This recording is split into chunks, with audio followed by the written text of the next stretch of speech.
Previously on agentpalmer.com, art and investment, appreciating collecting animation cels. The Royal Cousins Reimagines fictional history as breaking news bulletins. And Bill, well, we're already collaborating on what's next. This is the Palmer Files, episode 156 with Lucy, who started homesteading for one very specific reason. And now, well, entrepreneur farmer could very well be her descriptor in the future. We discuss her journey through homesteading, the trials and unexpected expansions along the way, plus gardening, chickens, goats, pigs, geese, sheep, turkeys, and much, much more. Are you ready? Let's do the show!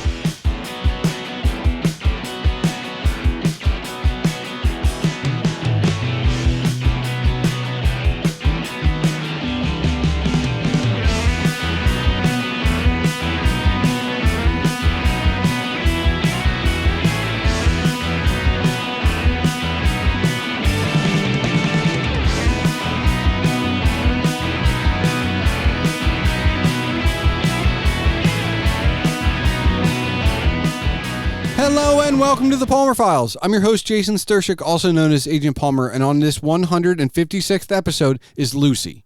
When you get married, you don't just get a whole new set of family, you also get a matching set of new friends. That's how I met Lucy through my wife, Steph. Lucy, as you'll soon discover, is a homesteader, a farmer growing crops and raising animals for not only food to feed the family, but to sell to further support the growing farm. There's also health benefits and even some conservation to go along with everything else, but this wasn't always the case. How it came to be and what the learning curve was and the farm's expansion, plus how unlikely this all seems, is coming your way shortly. But first, remember that if you want to discuss the episode as you listen or afterwards, you can find all related ways to contact Lucy and myself in the show notes. To catch up with Lucy and the goings-ons on the farm, follow Hopeful Homesteaders on Instagram. Don't forget you can see all of my writings and rantings on agentpalmer.com, and of course, email can be sent to thepalmerfiles@gmail.com. So without further ado, let's get into it. Lucy, I know you because you're one of my wife's best friends, but I've been following along through your telling to her of your adventures, I guess, on the farm. Yes, on the farm. Did you always, was this always in the cards? Were you always going to end up as a farmer? Or can I call you a farmer? Yeah. You can call me a farmer, and absolutely not. I had no idea that this was coming. Did you? So you have to take me back. I want the story. Like, how does this? Where's the first? Like, maybe I'm gonna go live off my own land. Like, where's that start? Okay, well, it kind of starts with a negative, but it's turned into a positive. Okay. So it started when I was diagnosed with MS. Okay. And decided to, instead of taking the disease-modifying therapies that they offer you, we decided to look into alternatives, ways to manage the MS. Okay. And that is by knowing what I'm eating, knowing where my food's coming from. Okay. There's certain dietary changes that I had to make. So just being able to grow my own food, have a garden, have like meat chickens, so we know where the meat's coming from, all of that kind of stuff. It started to become a dream based on that diagnosis. Okay. And so there's a couple things. One, I feel like on a whole, we must be getting better at diagnosing MS, because I know more and more people, younger and younger, that are being diagnosed. And I have a hard time believing that it's just increasing in numbers, and it's probably just that we're getting better at diagnosing it. I don't know if that's necessarily the case. Okay. I think I was extremely lucky in my case in that I had, I had pretty severe symptoms when I was diagnosed, but the neurologist that I saw, he recognized the symptoms straight away, and he sent me, he performed a spinal tap, and he sent me for MRIs straight away. He said it was one of two things. He said I'd either had a stroke or I had MS. So he sent me off for the tests, and he got me diagnosed within 2 weeks. Oh, wow. There's people out there that 2-3 years down the line, they're still not diagnosed. They're having all these obscure symptoms, nothing adds up. Okay. I think because there's so many different things that could be MS, that it's really quite difficult to diagnose. But I was just lucky in that I had this neurologist who just recognized it straight away. He spoke to me. I explained some of the things that had been going on with me, and he was like, okay, yep, one of two things. And then he confirmed, no, it's definitely the MS. So I do want to get into the farming and the more of the journey to that, but we're going to skip to the end for a second. Has the knowing where your food comes from and the dietary, has that helped? Absolutely. I get annual MRIs to check how I'm doing, and they've said it's basically, I suppose you call it in remission. Like, okay. I've got no new lesions, I've got no new symptoms, and I'm basically living a normal life. Okay. So from the diagnosis, there's a dream that like we can control this without infusions or drugs or whatever. But that's not where you're not living on a farm at that time, right? I'm living in an apartment on the 13th floor in Vancouver. So there was no way that I could grow my own food. There's no way that we could have livestock or anything like that. But what I could do is to start learning. Okay. So that's what I did. So I started taking courses. I did a poultry and livestock course, did beekeeping courses. We started looking into, the different types of foods that I could eat. Had blood tests done to determine what foods caused the reaction in my body. Okay. And that led me to go gluten-free, dairy-free, soy-free, no tree nuts. Like the list of what I could eat at that point was definitely very small. Okay. It was easier to say what I could eat rather than what I couldn't eat, because that was a huge long list. Now, how like was this? Is it a normal reaction? Maybe. We're talking in generalizations because it's easier that way. But like for you, like why were you testing the dietary? Was it because that was another way to manage the MS? Yes, basically there's a few doctors out there that have either themselves or family members that had MS that have looked into alternative ways of treating it. Okay. And they've been extremely successful. Dr. Terry Wells is one of them. She has MS and she was basically paralyzed. She wasn't able to move. She was bedbound basically.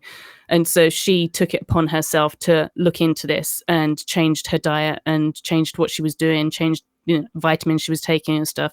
She'd been on the disease modifying therapies and she'd progressively got worse and worse and worse until she was like basically couldn't function. After she looked into it and did all of this research herself, she can walk, she can talk, she's doing really, really well. And she put all of her research and everything out there for people. Okay. And there's certain diet books that people have put out there that you can look into. There's the Best Bet diet book as well, which is a big one that I followed to start with, and then kind of expanded upon that. So there is information out there. But I will say my biggest thing would be my partner, Adam. He looks into things. He looked into the like medical papers and the white papers, and he researched everything for me, right down to the type of vitamins and how much I needed to be taking, the foods that I shouldn't eat that could have some kind of inflammatory reaction. Yep. He's been vital in my journey to get where I am today. So everything, the fact that I'm here, I'm walking, I'm talking, I'm absolutely fine, is all down to him. Okay, so it starts with education. Yes. What was your back like before? Like I have to go back first. So you take these classes in like poultry and like, general farming and stuff. But like before this moment, before the MS diagnosis, had you raised anything? Had you ever had a garden? Like, was there any background in any of this? Not me personally. My mom is a fantastic gardener. She loves gardening. Okay. I did not follow in her footsteps. I could not keep a houseplant alive, and I could not keep a goldfish alive. Like nothing, basically. My partner, luckily, he's got a huge background in gardening, so he knows how to grow things. He's never done like livestock or poultry or anything like that. So it was a learning curve for both of us. But and the learning part didn't like I know nothing about this, right? So to me, I think some of the education might have scared me off. Like I know, I know how some of this stuff works. I also know how it works, right? Like it's just like, well, if you're raising the chicken, you eat the chicken. Like at some point that happens. And I think I might. It's nice to know where your food comes from, but if I name it, I might still be the little kid who's like, I named the lobster, you can't eat the lobster. I think that might still be me. So as you're learning these things, not even where you are now, but like as you're learning, are you more engaged? Are you like, oh, this is going to be rough? I was terrified, to be honest, especially when it gets to things like diseases, chicken diseases. Brutal, like really, really terrible looking stuff. And you just think, okay, I'm never going to be able to do this. I'm never going to be able to like raise this healthy chicken. It's going to get all these horrible diseases and die. Like even down to bees, when you start looking into bees, you think, they're relatively easy to look after. You just, get the hive, get the bees, get the honey. It's all going to be good. No, diseases, mites. You have to do all these tests and checks. And, there's so much more that I'm glad I did all that learning beforehand, but there's nothing like actually having these things here and learning on the fly. I'll say, like when you actually get into it, it's a huge learning curve when you actually have that thing there in your care. So I don't want to dox you, so we're not going to go specifics, but from a 13th story apartment to being able to have your own, homestead, that's a journey. That's not something that just happens overnight.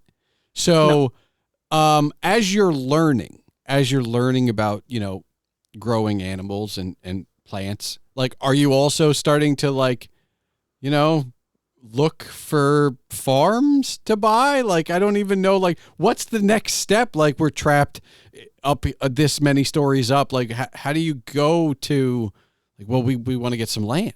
Well, we did. We did start looking. We actually took a few trips out into sort of the interior of BC and looked at a couple of properties out there. It was always kind of too far away and, too daunting at the time. It was like not the right property. We really wanted to find the right thing. But then there's a couple of things happened, a couple of events that sort of led us to finding where we are today. So from the apartment, we then ended up having to move out here to Abbotsford, which is more of a rural area because family member was ill and they needed to be closer to the cancer clinic. So we moved out here with them. And so that was the kind of first part of the move that brought us away from the apartment out into kind of more into the country, but not really that rural. Okay. So we were there with them. Unfortunately, they didn't make it, but we were already, we'd made that first step to come out into this area. And then from that house, we basically got renovicted. So it was a beautiful house and had like a huge basement. And the landlords decided that they wanted to renovate the basement into suites. Like, so we'd be living with construction work and, we both worked from home. He works in the film industry. I'm director of operations. We're in meetings all the time. We can't have construction work going on like literally below us. So we decided to look around and I happened to see this property and I sent it to him. And then I said to him, read the description before you say anything, because the pictures, let's just say, they weren't the best of the actual house itself. So yeah, he read through the property, read through the description. And the thing that appealed to us the most was the fact that it was on 2 acres of land and we could have any livestock we wanted because it's agricultural zoning. Okay. So we looked at the property.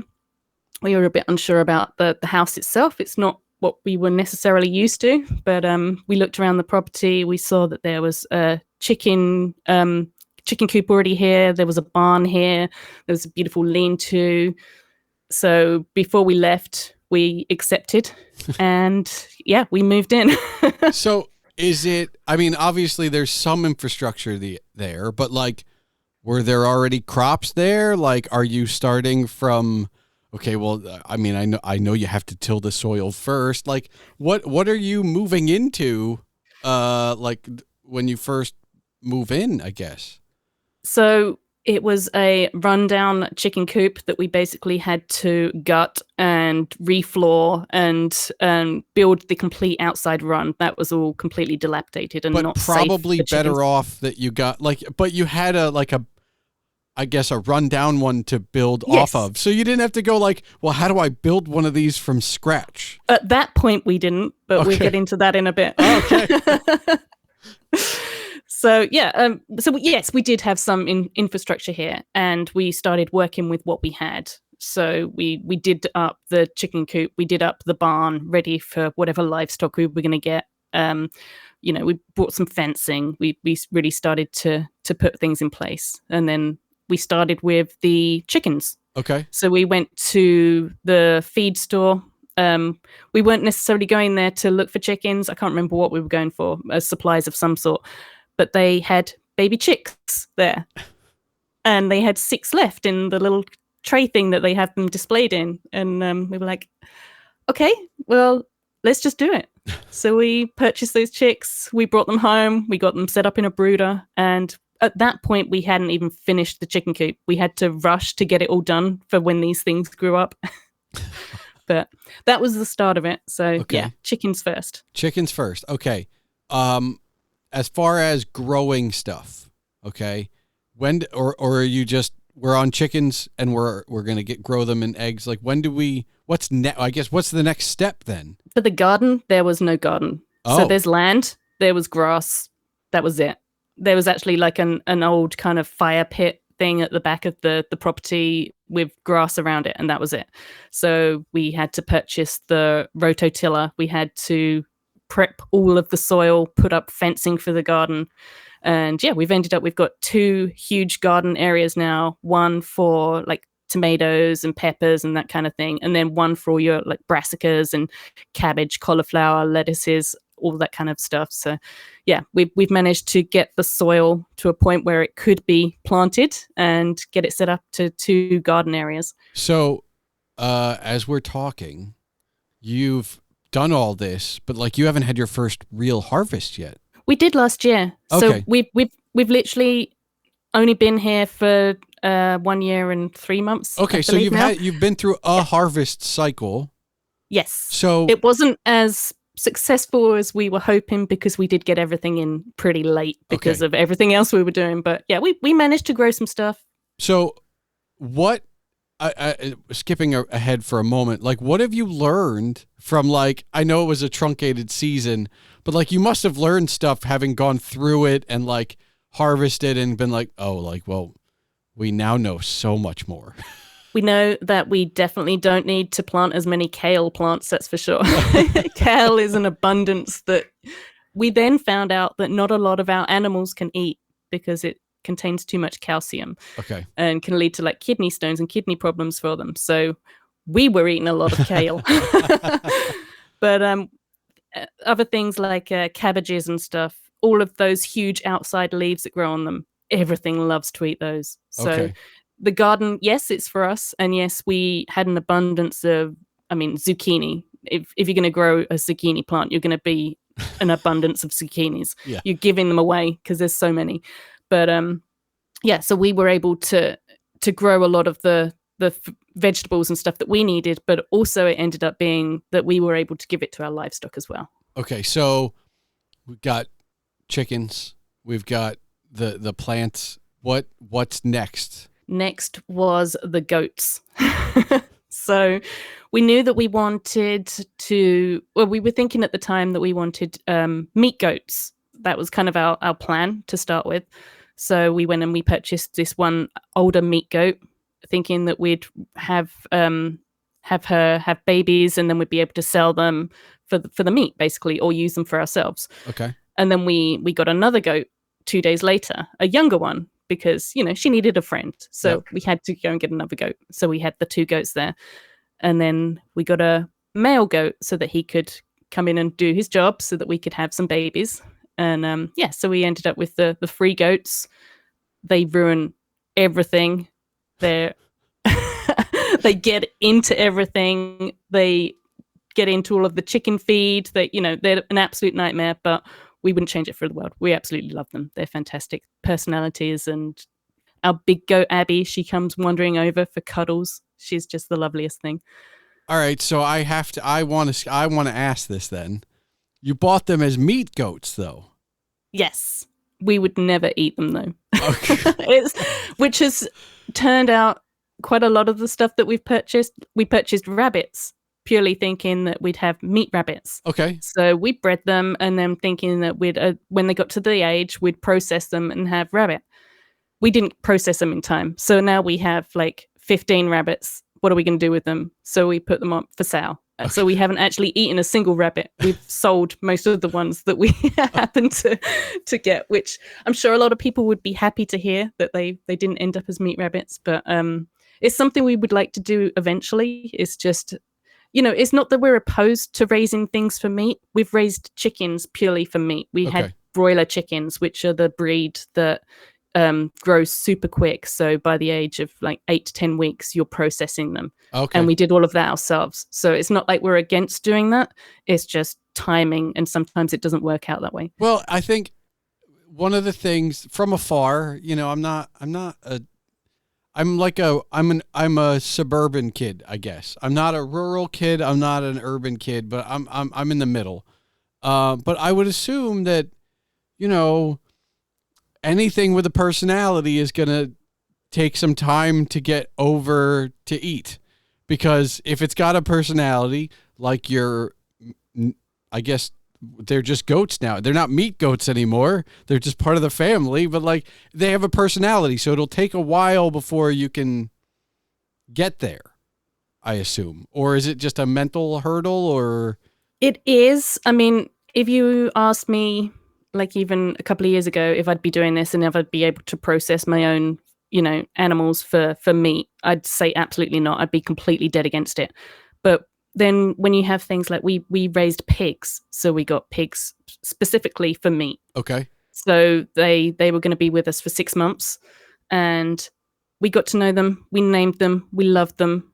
They were absolutely fantastic creatures. They loved, butt scratches, and they were just the cutest things. They'd come running over to see us. But we managed to process some, and we have freezers full of meat, and it's fantastic. And it was all done very humanely. And as you mentioned, you wouldn't be able to name something and then process it. Well, it's kind of the opposite when you get into it, because you want to name it, you want to love it, you want to give it the best life possible and know that it had a fantastic life and that it was loved and cared for. And then it becomes, food for you, nourishment for you. Okay. And so, so far, old McDonald's got nothing on you. We've got goats and chickens and pigs, all the vegetables. Is there more? Oh, yes.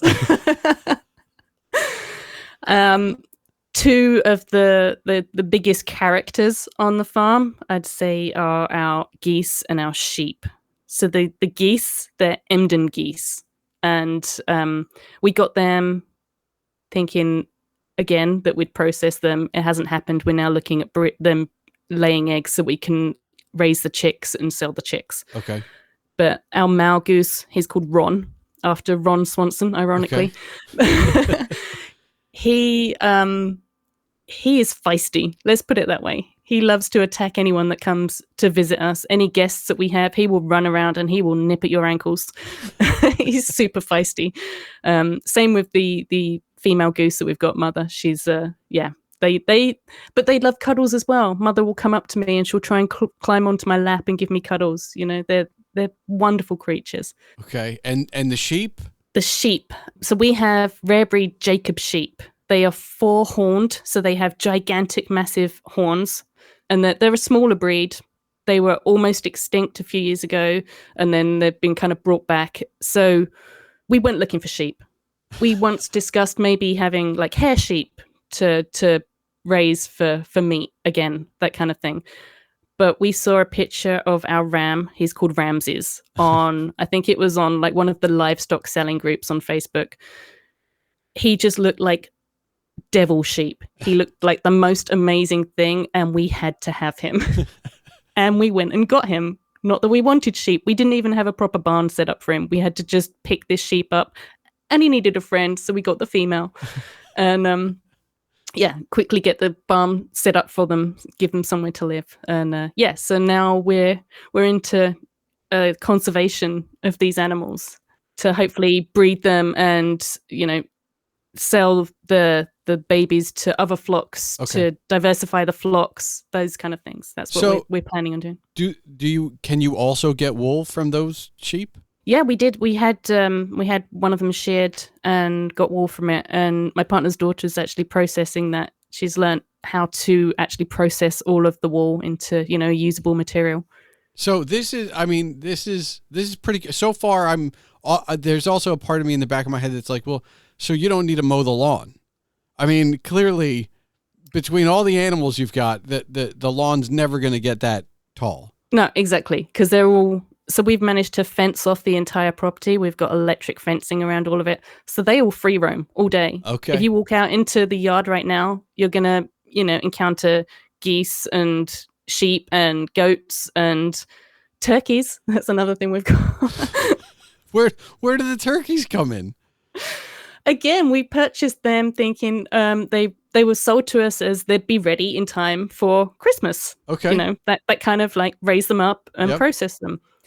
We ended up with 2 males and 3 females, and we decided that we are going to now breed them. We're going to get the eggs. We're going to raise the chicks. So they didn't end up in the freezer. They roam the farm. Those are another rare breed that we're actually helping to conserve. We didn't mean to do it that way. We purchased them because we wanted turkeys, and then we found out that there's something called Ridley bronze turkeys. Okay. And they were like almost extinct again a couple of years ago. And there's many farms across the area that are now raising these to try and bring them back into population. And we're one of them. So I have to ask then, if they all, do they get along? Like, I mean, I don't know. Like, again, I don't know. I'm, always amazed that like people are like, well, I have a dog and a cat. And I'm like, well, how do they get along? And so, I mean, you're talking about free roaming many different species of animals. Like, do they all get along? They do. I mean, the geese, as I mentioned, they're the most ferocious thing here, and they will attack everything. They attack the big goat. They attack the ram, and these huge, great big animals run away from these geese because they don't want to be attacked. But mostly everything gets along. Our Ramses, he is kind of the problem child of the family. he pushes it too far, and he's got these gigantic horns that he can sideswipe everything with, including me. So he gets kind of tethered, so like basically roped up and kept away from everything else so that he can't attack them. But no, mostly everything just gets along. We've got 2 lambs and we've got 2 baby goats, 2 kids. They all play together. They absolutely love it. So I guess it's first of all, as far as the existing farm, are there any other animals we haven't spoken of? Quail is a big thing for us. So we actually purchased a camper trailer to house our quail because we have probably 200-300 quail here now. So hold on. A camper trailer that you just changed it into a quail. We call it coop? a quailper. Okay. All right. And it has it has a breeding tower in it. So we keep some of the quail in a breeding tower. So it's basically like a 5-story tower that the quail live in sort of cages. And it's the perfect ratio for breeding. So it's 1 male to 3 females. So they're kept in there, and we get like 4 dozen eggs a day, if not more from them. All right, let's say I'm over it for a visit, and we're gonna have breakfast. What are you making for breakfast? Like, first of all, what kind of eggs are you using? Like, do you get chicken eggs too? Oh yeah, we get like 12 chicken eggs a day at least. So, and that's not just ones that we're collecting to either sell or incubate. We get ones for eating, at least 12 a day. And quail eggs. Quail eggs, yeah, an abundance of quail eggs. There's so many, but we don't eat them that often because they're kind of difficult to eat. I'll be honest. We have to get these like little fancy scissors to cut the top of them off. Okay. And you need at least like 4 quail eggs for the the amount of one chicken egg. Okay. So no, the quail eggs are more for, so we're trying to market them to the reptile feeder market. So we freeze them and sell them that way. And then our dog eats a lot of quail eggs. All right. So I have to ask this. So you're selling these, some of this stuff, obviously, yes, to put money back into the farm, to afford everything. If I don't know, I don't think I have to go very far back. Like, you were diagnosed with MS and you said it'd be great to know where my food comes from. And now not only do you have a farm, you have a farm business. Were you a bit like, so we talked about how novice you were going in on the farming stuff. Were you a business? Were you an entrepreneur before this? We both have a lot of business experience. Okay. So it's not a huge issue. And things like, website building, he's really into that. So that's not a problem as well. We've had our own businesses before. We had like a media company that we set up. We had a fragrance company that we set up. We're always doing different things. Okay. So we know how to get started. Okay. It's just, we never expected it. We were thinking that it would be like a homestead. Yeah. We would be living off the land, sustainable living. That was our plan. But when you get into it and you get all of these animals and you then start thinking, hey, how am I going to pay for all of this? You've got to make some money back. So selling like the hatching eggs, selling the chicks, selling the quail to the feed, like the reptile feeder market. It's a way to kind of give back to the farm so that we can keep doing what we're doing, basically. And I mean, I guess what's next? I mean, is there, I mean, aside from, maybe a bigger farm and more land, because it's starting to sound cramped a little bit. Is there an animal that you don't have that you're like, we want to go there. We want that. I've just ordered 12 hatching guinea fowl eggs. We'd like to get into guinea fowl because you're going to have to explain it. I don't even, I hear the words you're saying, but I can't picture it. What is it a chicken? It's kind of like a cross between a chicken and a turkey. It's kind of like, it's bigger than a chicken and smaller than a turkey. And it is an alarm system, apparently. If anything comes onto the property, like everyone in a 10-mile radius is going to hear this, that something is happening. They're an alarm system, and they're a pest control system. They eat all the bugs. They eat ticks. They eat everything bad. So, but I mean, really, we just kind of want them because they're cool. Okay.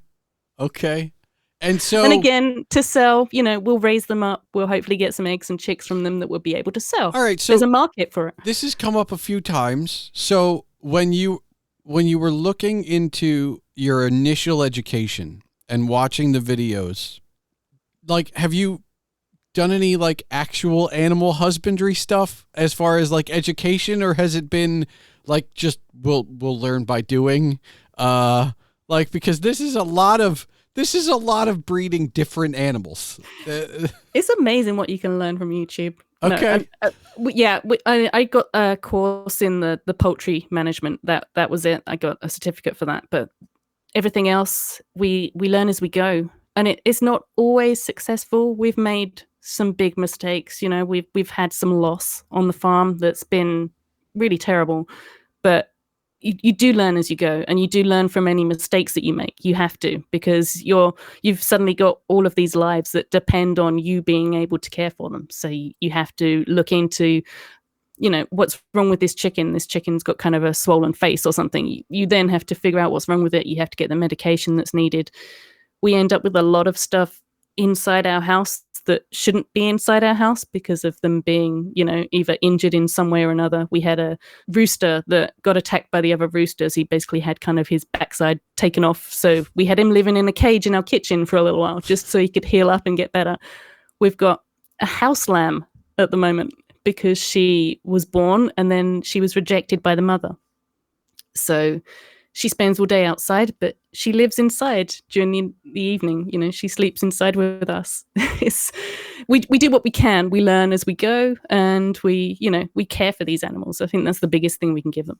So, I have to ask, and a little backstory. When I was an intern at a hospital in a marketing department, And I was tasked with writing about this thing called the Eden Alternative, which was mainly for seniors. And there was a senior home nearby that I went to, and it was basically we take care of the seniors as any senior care would, but specifically in this program, they garden and there's pets and animals for them to take care of, and kids come and visit. And the idea is that ignoring any familial problems like that people don't visit, when you are taking care of something, it's better for you.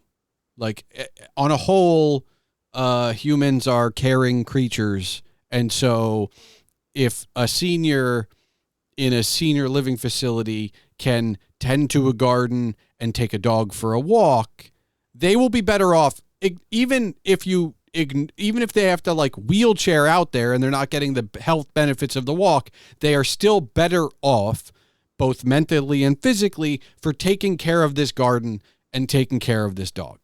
So that's the background to say, like, aside from the health benefits of the food and knowing where it comes from, like, do you find, I guess, mental and physical strength from, I don't know, the act of being out there and being in the garden and taking care of the animals and the crops? Like, is that helpful? And I mean, I knew about this from writing about it 20 years ago, but was that something that you expected as well? I didn't necessarily expect that. I mean, just being kind of out in the rural countryside, it helps, you know, not being kind of trapped in a city. But there's days when it's difficult. You're working long hours. Like I work full time and then I'm working on the farm and it's tiring and it's, you know, oh, okay, we've got to go and feed everything now. We've got to look after everything. But then there's days you walk out there and you stand out in the yard and you're surrounded by, you know, all these animals and they're having fun and they're running around, the sun's shining and you've got your plants growing next to you. And it's just, wow, we live this. We've done this. Yeah. It's not something that we expected to happen. It's certainly not something we expected to happen so quickly, but it is absolutely amazing. And especially when we look at it through other people's eyes, when people maybe come to visit and then they talk about how amazing it all is and how wonderful it is that we've got all of these animals around. And we're like, yeah, you're right, actually. Like sometimes you forget that, you do forget that, and you do kind of focus on the like negatives of it. But definitely when you just take a step back and look at everything that we've got here, it is wonderful. So do you want to expand? Do you want to go bigger, I guess? I mean, you know, I'm not holding you to this, but like, is that something like we want more space so we can have even more animals? So I'll start that by saying when we got chickens, yeah, we got what we call a mystery box of chicken eggs to hatch. So we didn't know what breeds we were going to get. We hatched them. We got a few different cool breeds. And then we started thinking, well, maybe we can get more of these specific breeds. We can get like a male and 3 females and start breeding them and start selling eggs ourselves. So what turned out from, you know, we had the 1 chicken coop. Yep. We now have 6 different sets of breeding chickens. We have 2 huge coops that we've built already which have the pure breeds living in them. And then we've got 2 more that we need to build. So that's the expansion there. We'd love to, you know, set up more eventually. Okay. There's places out there that have many, many different coops, many, many different breeds that they sell. And yes, so we would like to expand on that. Everything we do here, though, because we're renting this property, we're leasing it, everything we do is temporary. Okay. Everything that we build here, everything that we put in place is, you know, we have to think about it as being temporary. Eventually, we would love to purchase our own place. We would love to purchase our own land and be able to set everything up as a permanent structure, as a permanent business. You know, we live in BC though, so everything is ridiculously expensive. So we're constantly looking. We'd probably end up having to move. If we stayed in BC, we'd end up having to move north or, further out where the weather is definitely not going to be as good. We're going to be like 6 months of winter pretty much, or something like that. So there's definitely things that we need to look at to where we want to be going to. We might even have to move kind of, across Canada somewhere, depending on what's available. But that's the end goal now, is to purchase our own land, our own property, and to build permanent structures for this future of this, this homestead, this farm. So I have to go back. 10-year-old Lucy, 8-year-old Lucy. Is there ever would 8 or 10-year-old you believe like, yeah, I'm a farmer? Like is that something that like even what growing up was fascinating to you or interesting to you, or would 10-year-old you be like, what are you doing? 10-year-old me lived in the UK and loved, doing my hair and stuff. I actually wanted to be a hairdresser. I wanted to live in the city. I wanted to, go up to London and work up in London. There was a whole bunch of, dreams like that none of that included being a farmer or working with animals or anything like that. Honestly, 10-year-old me would not believe this. They wouldn't even believe that I lived in Canada. Okay. I came from a tiny small town in the UK. No one ever left there. Everyone just stayed in the town. There was no getting out of that town. I was always going to live there until I didn't. So, back to the beginning, which was at the end, kind of the MS prognosis is much better, but again, no cure. So it's just better. Like that's kind of what you're going for. Yes. I mean, it's better, and I'm reintroducing some foods. So anything, I was on a really quite strict, restricted diet for a while. But now that I'm growing stuff myself, I'm knowing where my food's coming from. I'm able to reintroduce more foods. I love cooking, which is really helpful. I'm able to utilize whatever we grow. And just being able to, there's nothing like going outside, picking vegetables from the garden, going to, having meat that you've raised and grown yourself, and preparing a dinner that is everything on that plate is something that you've put into it. It's an amazing thing. And I'd love to be able to do more of that. I'd love to be more self-sufficient, not have to rely on, having to go to the store for stuff. That's the dream, to be able to do that and to keep moving forward, to keep managing the MS. There's, we had a few blips along the road that there was kind of, was it one of the stupid things that I introduced was I was eating turkey jerky as a snack. Okay. Just, it was stupid. It's processed food. I shouldn't eat it. I ended up going completely numb on my entire left side of my body. And that was quite a big, terrible flare up. I realized I can't eat turkey jerky anymore. I can't eat processed foods. I've got to be careful. Like, that was kind of the blip that made me realize I can't. Other than that blip and its physical manifestations, but when you're sitting there, are you mentally going like, well, I guess we have to raise turkeys so I can make my own jerky? Like, is that? Yeah. Okay. That's completely it. All no, right. That is. I mean, we're looking at these things and we're looking at raising it so that I can make the stuff. I'm growing tomatoes so I can make my own tomato sauce.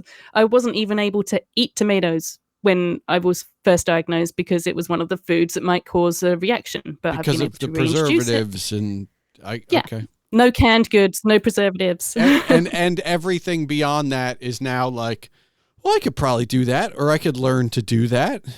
That's absolutely sourdough, preserving, making like sauerkraut and kimchi and all of those kind of things. Canning. I've learned how to do canning. I got a pressure canner and a water bath canner and a billion mason jars to actually store all of this stuff. Well, even down to the processing of your own meat. We had to learn how to process our own chickens. Not something I thought I'd ever be doing, but I actually kind of enjoy it. It's a process. I don't do the dispatching side of things. My partner does that, but I actually do like the getting in there, getting all the innards out, all of that kind of stuff, getting it ready and processed and cut up and froze. So I have to then ask this, which is, you like cooking, and you're getting in there. Like, are you doing your best or as best you can to like use everything? Like, are you using the innards for cooking as well? Like, are you doing your best to, zero waste it, I guess? Absolutely. So with the pig that we had slaughtered recently, we got the bones, we got the trim, we got the lard, we've got, the liver, the heart, all of those kind of things that we've got in the freezer ready to use. We've made bone broth already. Okay. We're going to process the fat down into lard to use for cooking. Even down to the hide, we kept the hide, and that's being processed into liver at the moment. So anything else that isn't used by us tends to be used by the chickens. Like, you can throw the pig feet in with the chickens and they love it. So I recently got into baking. And I'll admit that, I live in a fairly urban setting, but like, having worked in front of a computer all day when I first bought my house and would come home and mow the lawn, like, that was kind of refreshing because it's something you did with your hands. And it's not the same, but I understand a little bit of what you're coming from, because like, especially those of us that have those jobs that have turned in, they've moved from desk job to computer job, and computer job is just staring at screen for 8 hours. And so to go outside or to go into my kitchen and bake a loaf of bread with my hands is so, it's not necessarily freeing, but it's definitely therapeutic in a way. So I can imagine how this all, yes, it's exhausting. I hear it. Like, it doesn't, and you still have a full-time job. Everything we've spoken about today is not your full-time job. No, exactly. I know you want it to be, and it sounds like, whether I'm putting this out because I'm reading into it or not, like, there will be a farm-to-table restaurant at whatever permanent structure you have, because it's just another avenue for things. But like, put me down for a reservation. It sounds amazing. Are there any like exotic animals that you're like, I think we want to go there? Like, I know alpacas are all the rage, but like, would you go that way? Or, I mean, if we see one that looks cool enough on Facebook Marketplace, you never know. Like, I'm not going to say no, we're not going to have any of these things because, as I said, we didn't want sheep. And we have sheep. So it just happens that way sometimes. And then we just, work with what we've got. Once we get these things, we figure out how we can market them, how we can care for them, but how we can actually try and make some money back to then look after them. This sounds amazing. I'm very happy for you. Not just that the farm is kind of blossoming and exploding in good ways, but that you're doing better. Because Steph hates when I say this, but like, I have anxiety and I deal with it as best I can. But I don't want to take drugs for it. No. And I'm not anti-medicine. Like, I'll get the vaccines when I need to, but like, if I can do without, I'd like to. And it seems like you're thriving without, and I applaud that. And when I first got diagnosed, it seemed like the drugs were the only option. That's what we were told by the medical professionals, that these, I just had to get on one of these drugs to prevent it from getting any worse. And everyone is told that. And I like to kind of advocate for the fact that that's not necessarily your only choice. And if I was going to put one message out there to the, anyone else that's listening that may have just been diagnosed or, is on these drugs and they're maybe not doing so well on them, there are alternatives. I don't necessarily, it might not work for everyone, but it's definitely worth a try. If I'm living proof of that, the fact that, I've managed to stop any kind of progression, and I'm doing well. I'm healthy. I'm probably healthier than I've ever been because of these changes that I've made. But there are alternatives. Look into it. Do the research. You don't have to just go straight onto these drugs. They're not your only choice.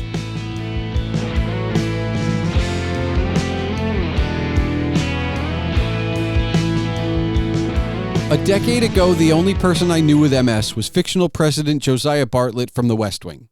Now, today's guest Lucy, previous guest Kristen, and another friend of ours, Stefanie, not to be confused with my wife, all have been diagnosed and are living with MS. And that's just the people I count as friends. I know of other online personalities and previous guests who also have MS. But similar to my dealing with anxiety, it is not an external impairment.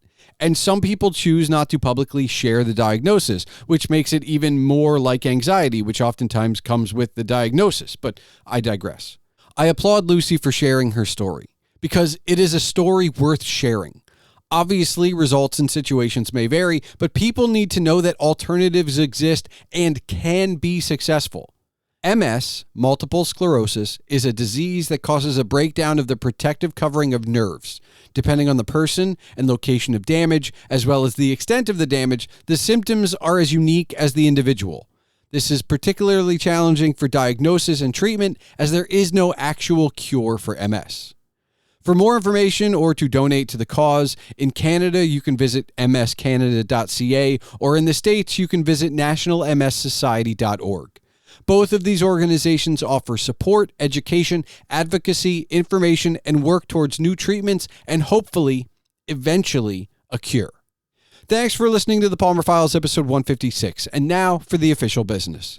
The Palmer Files releases every 2 weeks on Tuesdays. If you're still listening, I encourage you to join the discussion. You can find all related ways to contact us in the show notes. To catch up with Lucy and the goings-ons on the farm, you can follow Hopeful Homesteaders on Instagram. Stefanie Stershic was an executive producer for this episode. The music for this episode was provided by Henno Heitur. Email and comments can be sent to this show at thepalmerfiles@gmail.com. And remember, your home for all things Agent Palmer is agentpalmer.com.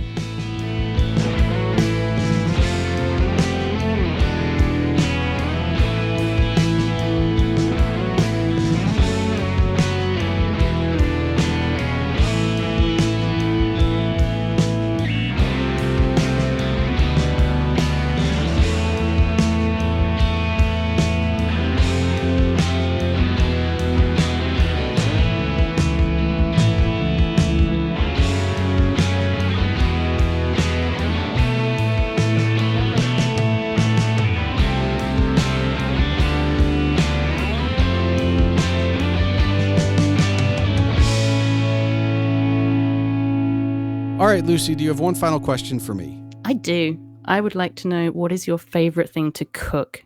You mentioned you like cooking.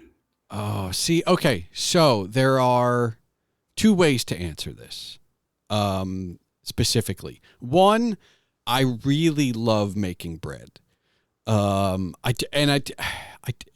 new. Okay. That was, I think, maybe last year. I think it was last year I bought myself a KitchenAid mixer, like a stand mixer. So I'm still doing the rolling, but the kneading is being taken care of for me. I don't know that I will ever have the forearms of my great-grandmothers, okay? It's probably just not going to happen for me. And so I've got a maple wheat that comes from a honey wheat recipe that I've adapted. Okay. And so that's kind of my favorite thing. And I've got it down to a science, and that's basically my breakfast.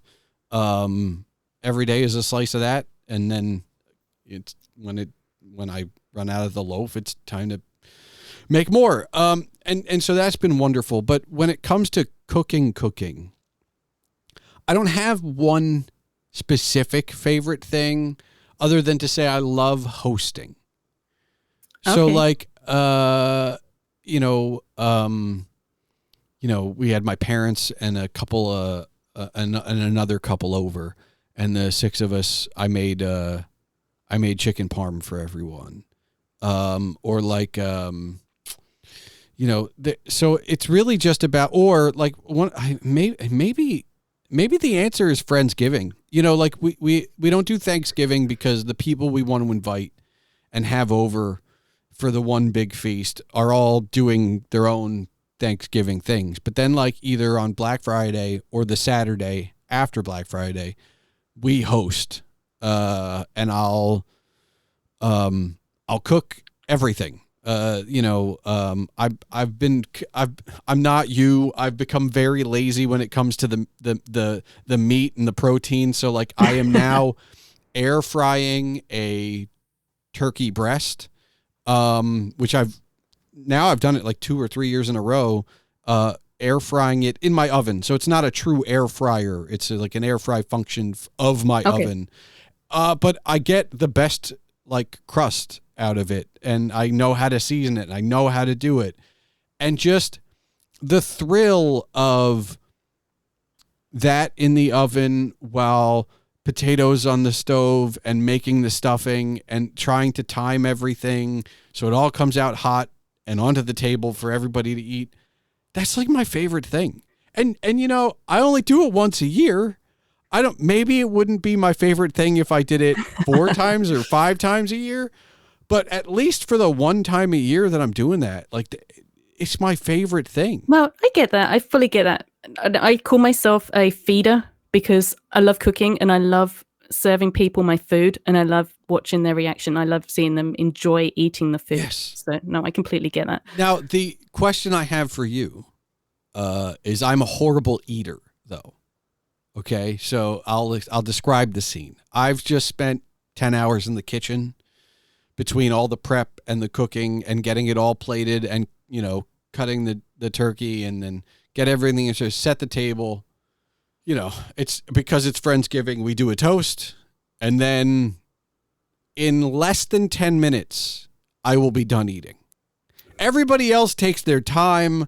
That is not the kind of eater I am. I have never been. I'm really trying to slow down, but I am a fast eater.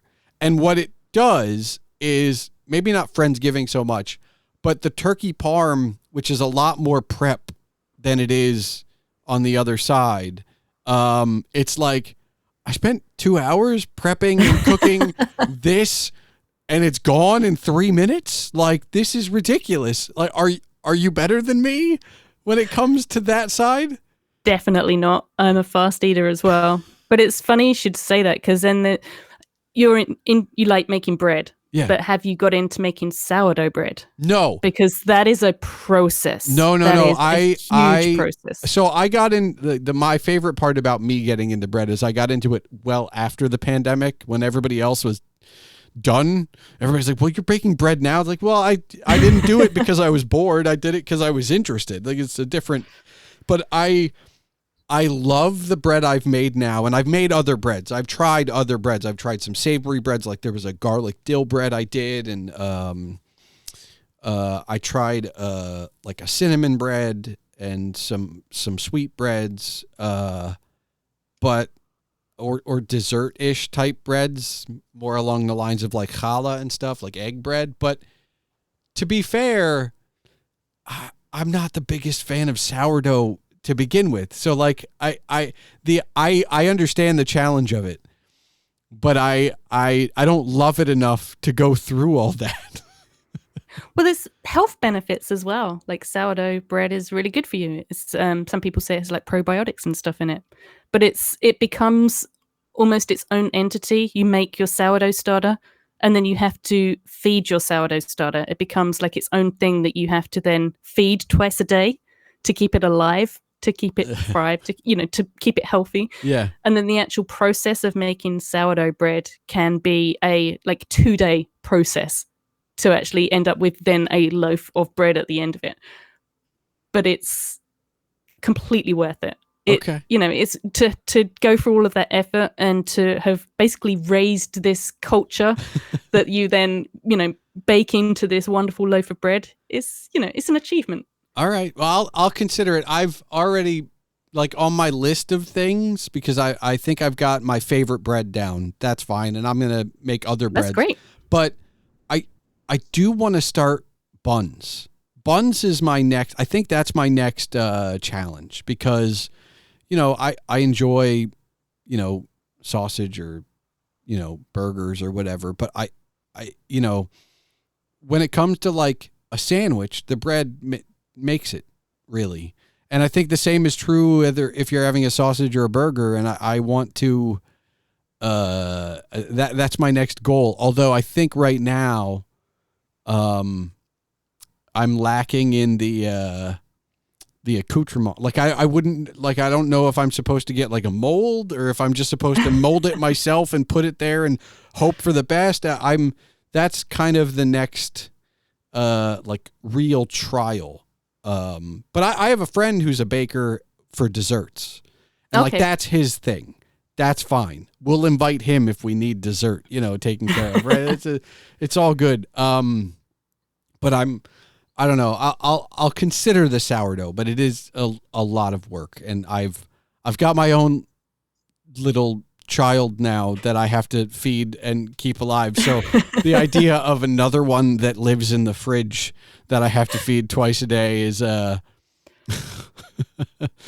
enough. Yeah. But if you need tips on how to make it, then you go. Okay. I can definitely give you some advice on that. And I will happily, because I feel like you would enjoy it. I will give you my bread recipe, because I feel like you will probably end up with better bread than I do, because I feel like your ingredients will probably be a higher quality than mine. That's a different podcast altogether. But yeah, I think that it might be that you and I are similar in that it is about feeding people. I think there's a social aspect of it, of the cooking at the end, that kind of, I don't mind being in the kitchen by myself, put on some music, enjoy, doing the stuff. But at the end, I don't want to eat it alone. No. Like, give me a group of 4, 5, 6, 7, 8, whatever I can fit around comfortably around or uncomfortably around the dining room table. Like, if you're being invited over, you're, basically family, so it's fine.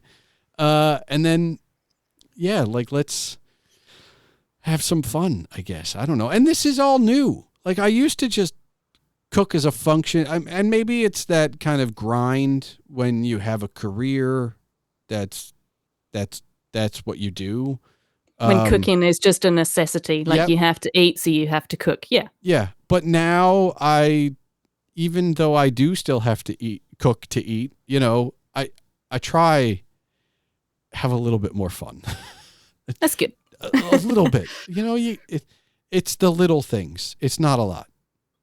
And you have to do it all the time. So if you can find some joy in it, you get some joy every day. Absolutely.